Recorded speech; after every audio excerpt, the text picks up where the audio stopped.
സ്നേഹമുള്ളവരെ, സിസിലിയിലെ പ്രധാന നഗരങ്ങളിലൊന്നായ പലോർമയിലെ ഞങ്ങളുടെ കപ്പൂച്ചിൻ ആശ്രമത്തിലേക്കാണ്. അവിടെ നിന്നാണ് ഞങ്ങൾക്ക് സാൻ ബെർണാർഡോ എന്ന ഒരു പ്രധാന വിശുദ്ധനെ ലഭിച്ചിരിക്കുക. ആ പള്ളിയിലാണ് നമ്മൾ ഇന്ന് എത്തിയിരിക്കുന്നത്.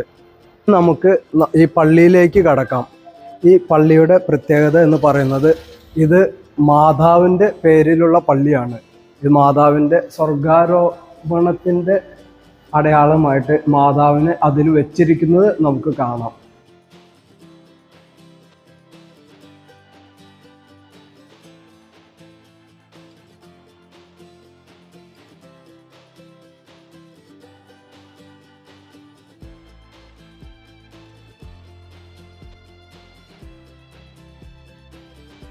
ഇത് ഒരു കപ്പൂച്ചിൻ ആശ്രമ ദേവാലയമാണ്. ഇവിടെ അംഗങ്ങളായിട്ട് ഏകദേശം 10-ലധികം കപ്പൂച്ചിൻ സഹോദരങ്ങൾ ഇവിടെ ഒരുമിച്ച് വസിക്കുന്നുണ്ട്.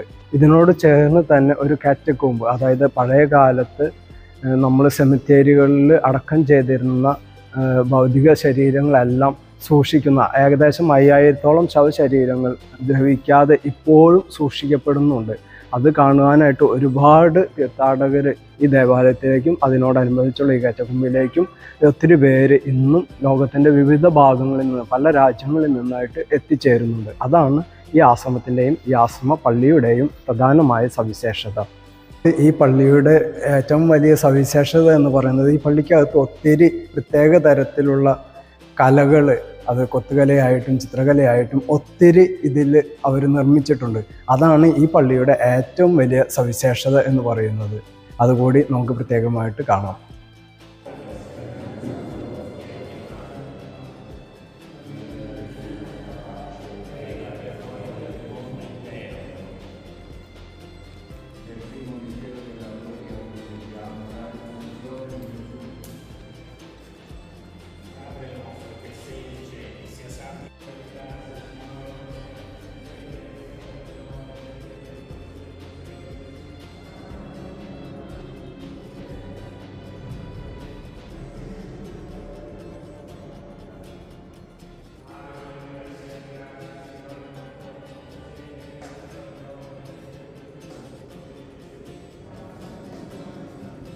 ഇനി നമുക്ക് ഈ ദേവാലയത്തിൽ ഭൗതിക ശരീരം സൂക്ഷിച്ചു വെച്ചിട്ടുള്ള വിശുദ്ധ ബെർണാർഡിൻ്റെ അടുത്തേക്ക് പോകാം.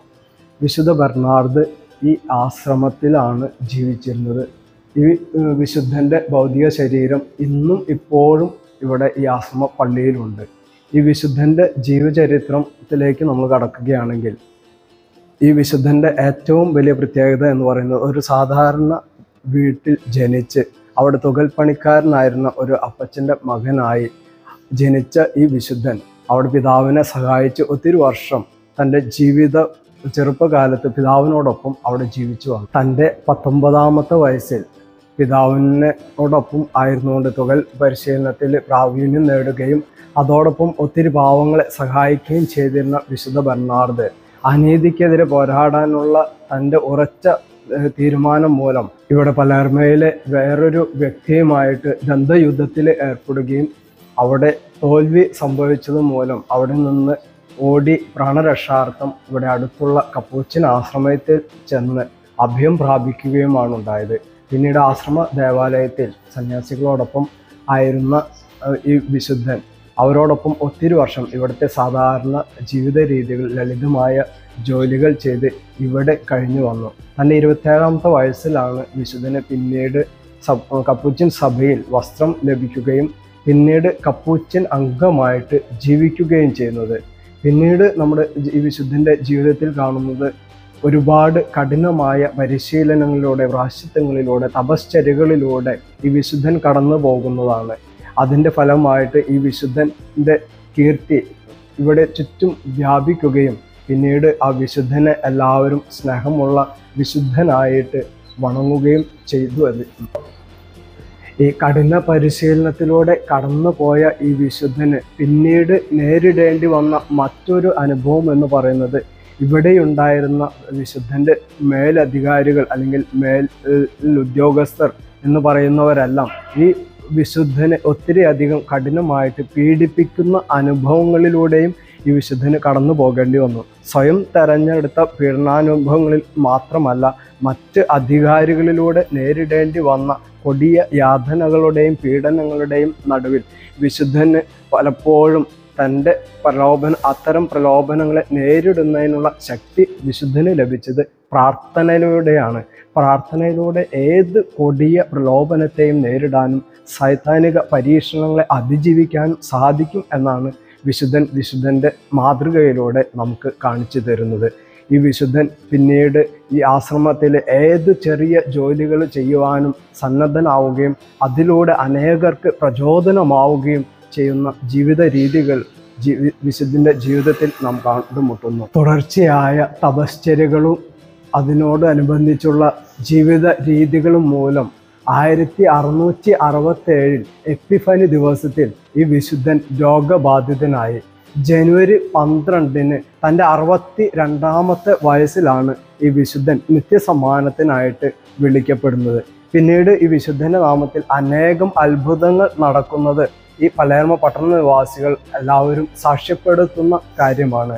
അതിനുശേഷമാണ് വിശുദ്ധൻ്റെ നാമകരണ പ്രക്രിയകൾക്ക് തുടക്കം കുറിക്കുന്നതും പിന്നീട് വിശുദ്ധനായിട്ട് വണങ്ങപ്പെടുന്നതും. 1768 ക്ലമന്റ് 13 മാർപ്പാപ്പ വിശുദ്ധനെ വാഴ്ത്തപ്പെട്ടവനായിട്ട് പ്രഖ്യാപിക്കുന്നത്. പിന്നീട് 2001 ജോൺ പോൾ മാർപ്പാപ്പയാണ് ഈ വിശുദ്ധനായിട്ട് പ്രഖ്യാപിക്കുന്നത്. പിന്നീട് ഈ 400 വർഷങ്ങൾക്കിപ്പുറവും ഈ വിശുദ്ധനെ ഈ പലേർമ നഗരത്തിൻ്റെ ഏറ്റവും പ്രധാനപ്പെട്ട വിശുദ്ധരിലൊന്നായിട്ട് ഇവിടുത്തെ ജനങ്ങൾ ഇന്നും വണങ്ങുന്നു. വിശുദ്ധൻ്റെ ഭൗതിക അവശിഷ്ടങ്ങൾക്കും മുകളിലൂടെയാണ് ഈ വിശുദ്ധ രൂപം നിർമ്മിച്ചിരിക്കുന്നത്. ആ നിർമ്മാണ പ്രവൃത്തിയുടെ വൈദഗ്ധ്യം എന്ന് പറയുന്നത് വിശുദ്ധൻ്റെ ഭൗതിക അവശിഷ്ടം തിരുശേഷിപ്പ് ഉള്ളിലാക്കിക്കൊണ്ടാണ് ഇത്തരത്തിൽ അവർ ക്രമീകരിച്ചു വച്ചിരിക്കുന്നത്. എല്ലാവർക്കും ഇവിടെ വരുവാനും കാണുവാനും വണങ്ങുവാനുമുള്ള സൗകര്യത്തിനായിട്ട് ഇത് ഇവിടെ സ്ഥാപിച്ചിരിക്കുന്നു. ഈ വിശുദ്ധൻ ഇവിടെ ഏറ്റവും കൂടുതലായിട്ട് വണങ്ങപ്പെടുന്നതും വിശുദ്ധനോട് മാധ്യസ്ഥം യാചിക്കുന്നതും പ്രത്യേകമായിട്ട് ചില അസുഖങ്ങൾ മാറുന്നതിന് വേണ്ടിയിട്ടാണ്. അതിലേറ്റവും പ്രധാനപ്പെട്ട ഒന്നാണ് രക്തസ്രാവമുള്ളവർ അതിൻ്റെ രോഗത്തിൽ നിന്നുള്ള വിടുതലിന് വേണ്ടിയിട്ടും അതുപോലെ തന്നെ ത്വക്ക് രോഗങ്ങളിൽ നിന്നുള്ള രോഗശാന്തിക്ക് വേണ്ടിയിട്ടും ഈ വിശുദ്ധനോട് പ്രത്യേകം മാധ്യസ്ഥം അപേക്ഷിക്കുന്നുണ്ട്. അതുപോലെ തന്നെ അവിശ്വാസികളുടെ മാനസാന്തരത്തിന് വേണ്ടിയും കൂടി ഈ വിശുദ്ധൻ്റെ പ്രത്യേക മാധ്യസ്ഥം എല്ലാവരും തേടി പ്രാർത്ഥിക്കുന്നുണ്ട്. പ്രത്യേകിച്ച് മിഷണറി പ്രവർത്തനങ്ങൾക്കൊക്കെ ഇറങ്ങി പുറപ്പെടുന്നവർ അല്ലെങ്കിൽ ജീവിത പങ്കാളികളോ ആരെങ്കിലും അവിശ്വാസികളായിട്ടുണ്ടെങ്കിൽ അവരുടെ മാനസാന്തരത്തിന് വേണ്ടി നമുക്ക് പ്രത്യേകം ഈ വിശുദ്ധനോട് പ്രാർത്ഥിക്കാം.